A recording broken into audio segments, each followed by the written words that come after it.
Hello good evening साथीहरू, के छ खबर? ठिकठाक हुनुहुन्छ होला नि, होइन? अब यहाँ चाहिँ आज किन गुड इभिनिङ भन्यो भन्ने होला। अनि यहाँ चाहिँ अँधेरो अँधेरो हुन लाग्यो, अनि त्यही भएर आज चाहिँ पानी पर्ला जस्तो छ। अनि त्यही भएर अनि के छ, सन्चै राम्रै हुनुहुन्छ सबैजना रोमानियावासी र नेपाली सम्पूर्ण दाजुभाइहरू आराम हुनुहुन्छ होला भन्छु। अनि दसैँ तिहार गइसक्यो, अनि नेपाल रोमानियाबाट नेपाल जानुभएको साथीहरू चाहिँ दसैँ तिहार रमाइलो पक्कै पनि भयो होला भन्न चाहन्छु।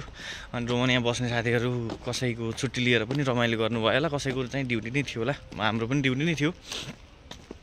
के भन्न आएको भने साथीहरू, अहिले अत्याधिक रूपमा काम चेन्ज गरिरहनु भएको छ, रिलिज लिइरहनु भएको छ। यो सिजन भनेको अलिकति काम कम पाउने सिजन हो, त्यसैले रिलिज लिँदा ख्याल गरेर लिनु होला। पहिलाको कम्पनीमा 2500, 3000 अथवा 2200, 2400 दियो, थोरै दियो। म रिलिज काम चेन्ज गरेपछि तपाईँलाई राम्रो कमाइ हुन्छ भनेर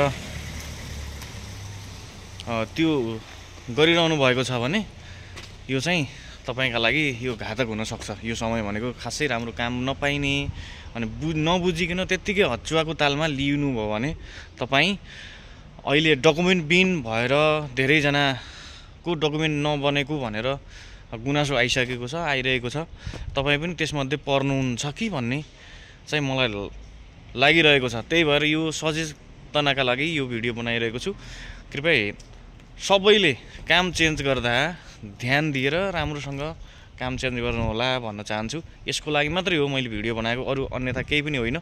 जो पनि साथीहरू हुनुहुन्छ उनीहरूका लागि तपाईँले रोमानियामा हुने काम चेन्ज गर्दै हुनुहुन्छ, त्यो सोच बनाउँदै हुनुहुन्छ भने एकपटक अवश्य पनि विचार पुर्याउनु होला भन्छु। धन्यवाद साथीहरू, बाई बाई।